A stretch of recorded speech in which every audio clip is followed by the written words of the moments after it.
This is the story of a man named Stanley.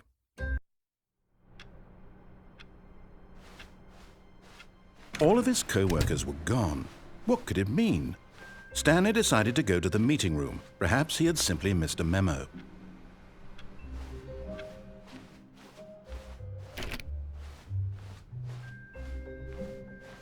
When Stanley came to a set of 2 open doors, he entered the door on his left.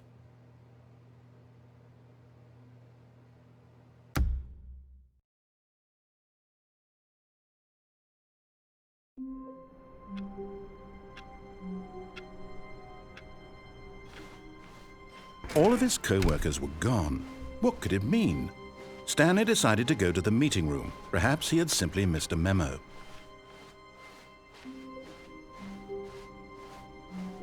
When Stanley came to a set of 2 open doors, he entered the door on his left.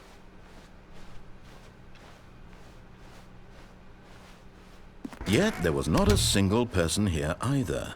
Feeling a wave of disbelief, Stanley decided to go up to his boss's office, hoping he might find an answer there.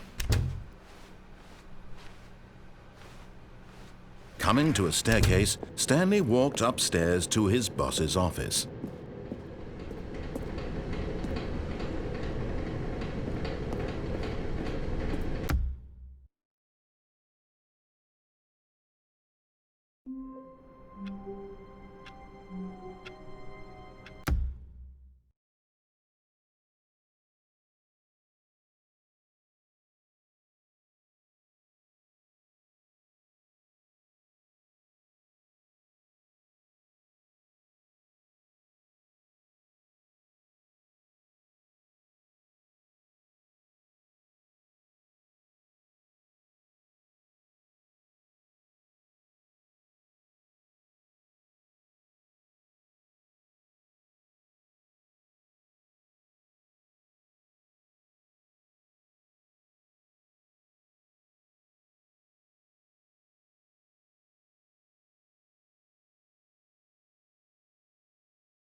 All of his co-workers were gone.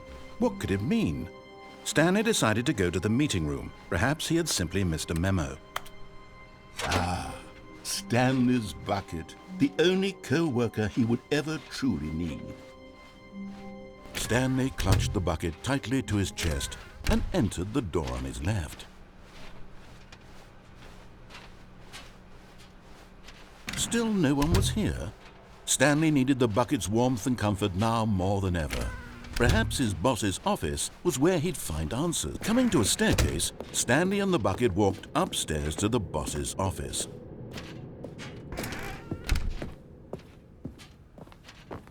Stepping into his manager's office, Stanley was once again stunned to discover not an indication of any human life.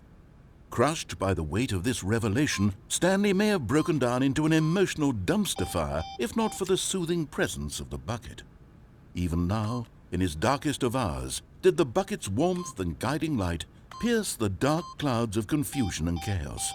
It would be with him always. The bucket would, and he knew it. The two of them were inseparable. At this point, Stanley was so absorbed in the tender spiritual connection he shared with the bucket that he didn't notice the keypad behind the boss's desk.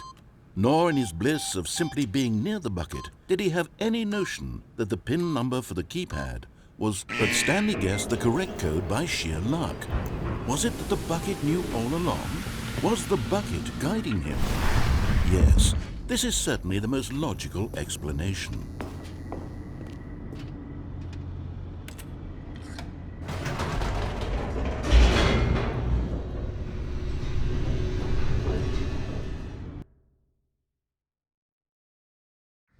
The elevator raced downward, plummeting towards an unknown fate. It would be all Stanley could do to keep himself together, if not for the bucket. Soothing him, comforting him, reassuring that in this darkest moment of uncertainty, he would be all right. The bucket is here for you, Stanley. Everything will be fine.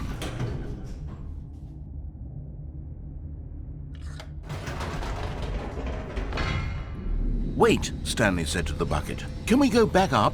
When I was pressing those keypad buttons, there was something very intriguing about the number 3. I want to go back so I can try pressing the number 3 again.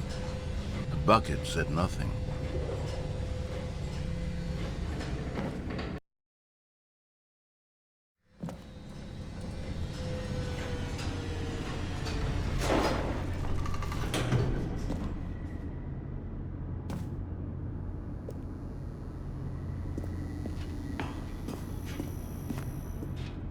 Here we are, said Stanley. Now I'm going to try out that number 3 button. He took the bucket over to the keypad and began absolutely slamming on the number 3 over and over and over. Wow, he said. The number 3 is such a special button. I'm having the time of my life. Stanley looked expectantly at the bucket, but the bucket remained silent. This was a shock to Stanley, who had always felt such a connection with the bucket. How was this not as exciting to the bucket as it was to him? Once Stanley had had enough of the number 3, he got back in the elevator.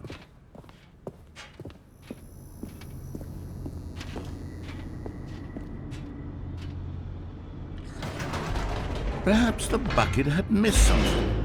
Perhaps it had not seen how much joy Stanley got from slamming the number 3 repeatedly.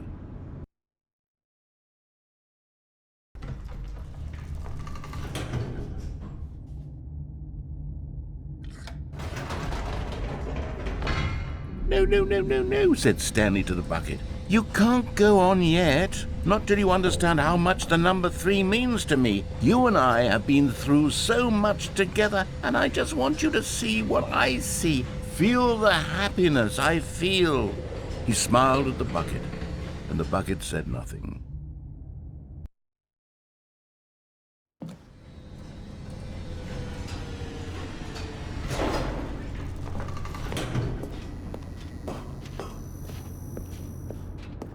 Here we go, said Stanley.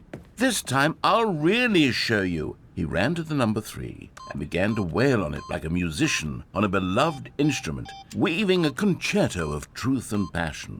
He wielded the number 3 like a fine artist would wield a paintbrush. He told stories through the number 3, stories of his dreams and hopes and fears, and the whole time he looked to his bucket for a reaction of some kind. Anything to let him know that the bucket appreciated what he was doing. The bucket conveyed absolutely nothing at all, only silence. Crushed by a wave of dejection, Stanley returned to the elevator.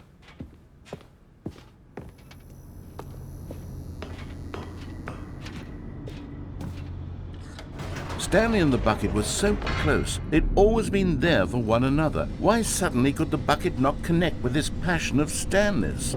The question caused Stanley to ruminate the whole way down the elevator. He knew that there must be a way to get through to the bucket, to communicate fully with his dear friend. Surely there was a solution, mustn't there be?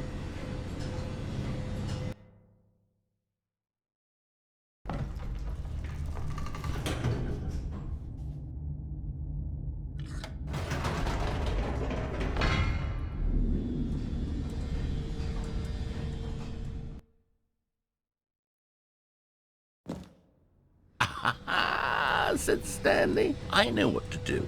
I know how to fully express this feeling in my heart." He decided right then and there that he would hold a press conference where he would speak to the public on all matters relating to pressing the number 3 over and over. He would elaborate fully on what the number 3 meant to him and why he felt so alive when pressing it. Then the bucket would be able to see his joy through the eyes of others.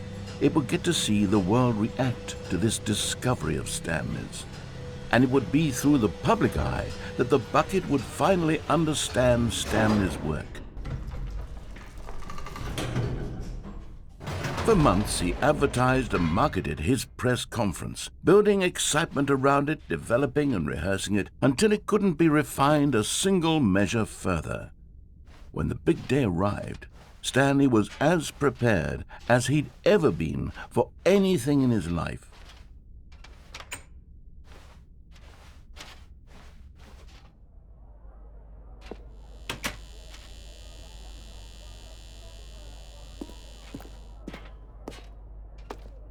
This was it. One last chance to win the bucket over. One opportunity to share a true connection with a loved one.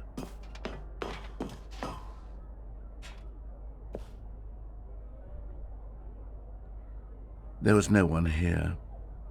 Nobody had come to the press conference to hear Stanley speak, to listen to him talk about what it really means to press the number 3 on a keypad over and over. He was unloved, uninteresting, he was a failure, and in that moment Stanley knew that the bucket would never again take him seriously. There would be no connection, no deeper understanding. The bucket merely sat there in his arms, indifferent. And so it began that slowly, over many years, the two of them grew more and more distant. They spoke less and less, neither wishing to state the obvious, that any sense of real respect between them had eroded since that day at the press conference. There would be no more games, no more long conversations about passion and pursuit, only a silence that consumed the space between friends. And Stanley, having for once in his life discovered the warmth and comfort of true companionship, was cast back into the unremarkable normalcy of loneliness.